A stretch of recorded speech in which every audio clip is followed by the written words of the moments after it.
In a quiet riverside village surrounded by golden fields and slow-moving water, there lived a man named Dev. His house was small, built from clay bricks, with a roof that sagged slightly in the middle. Every morning, while other villagers walked toward their farms carrying tools on their shoulders, Dev would sit on a wooden stool beneath a neem tree outside his home. He would watch the river shine under the sun and talk about his future as if it were already written in the sky. One day, he would say confidently, "I will open the largest grain shop in this village. People will line up outside my door." Other times he would add, "I will buy cows and land. I will earn without tiring myself." His words were always strong, but his hands remained still. Inside the house, his wife Mira worked quietly. The kitchen shelves were nearly empty most days. She stitched clothes for neighbors under dim evening light, her fingers moving carefully through worn fabric. She rarely complained, but her tired eyes revealed more than her voice ever did. Years passed, and their lives grew tighter instead of better. After a family tragedy, their young grandson Arav came to live with them. The boy was thin, barefoot most days, but his eyes were full of curiosity. He trusted his grandfather completely. One evening, as the sun disappeared behind the trees and shadows filled the small house, Arav walked into the kitchen and asked softly, "Grandma, is there bread tonight?" Mira opened the tin container slowly. It was empty. The silence inside the room felt heavy. Dev stood near the doorway and watched his wife close the lid without saying a word. For the first time in many years, his chest tightened with shame. All his big plans felt small in that moment. That night, he did not sleep. He stared at the cracked ceiling while listening to Arav's quiet breathing. He realized something painful. Dreams could not fill an empty plate. The next morning, before the sky fully brightened, Dev walked to the far fields and asked for work as a day laborer. The work was harsh and unforgiving. The soil was dry and stubborn. The sun burned his skin until it turned red. By midday, his shirt clung to his back with sweat. His hands, unused to heavy labor, became blistered and sore. Each time he bent to lift bundles of crops, his lower back screamed with pain. Yet he kept going. When he returned home that evening, tired and silent, Mira placed a simple meal before him: rice and thin lentil soup. Arav sat beside him and smiled brightly. "Did you earn today, Grandpa?"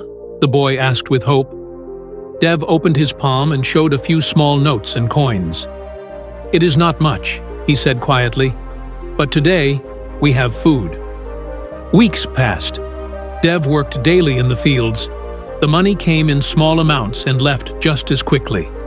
Food, oil, medicine, repairs, everything demanded its share. No matter how hard he worked, their life remained fragile. One afternoon at the village tea stall, Dev overheard a group of traders talking loudly. "The secret is saving," one man said confidently. "If you save enough, you are safe." The word safe echoed in Dev's mind all the way home. That evening, he found an old metal box and placed it under his bed. From that week forward, after buying only the bare necessities, he dropped a few coins into the box. Clink. The sound gave him comfort. Each week, the box grew heavier. Dev felt proud when he lifted it in his hands. It felt like control, like security, like progress. But saving came with sacrifice. He refused to buy new sandals even when his old ones tore at the sides. Meals became slightly smaller, so more coins could be kept aside. Mira watched silently, worry growing in her eyes. One night, she finally spoke. "What good is a heavy box?" she asked gently, "if our plates are always light?" Dev replied with determination, "This is for our future. Soon, you will see." Months later, When the box felt full, Dev carried it proudly to the market. He placed the money on the grain seller's wooden table and said, "I want 3 large sacks of rice." The seller counted carefully and then shook his head. "Prices have risen," he explained calmly. "This money buys only 1 sack and a little more." Dev froze. The coins he had protected so carefully had quietly lost value. He walked home slowly, the once heavy box now feeling strangely hollow in his hands. That night, he poured the money onto the floor and counted it again and again, hoping the numbers would somehow change. Arav sat beside him and asked innocently, "Grandpa, if money just sits, does it grow?" Dev looked at the small pile of coins and realized something important. Money that sleeps stays small. The next morning, while sitting outside, he watched his neighbor Lotta feeding her chickens. Children waited near her gate to buy fresh eggs. Every day, she had something to sell, something living, something producing. That image stayed with him. Without overthinking this time, Dev took most of his saved money and bought 3 thin hens from the market. When he released them into the yard, they ran clumsily across the dirt. Arav laughed loudly as he chased them around the house. "Are we starting a business, Grandpa?" the boy asked excitedly. Dev smiled, feeling something different inside him. "We are starting movement," he replied. At first, the hens laid only 1 or 2 eggs every few days. Dev carefully collected them in a basket. Some they ate, some they sold to neighbors. With that small income, he bought feed. He began writing everything in a notebook.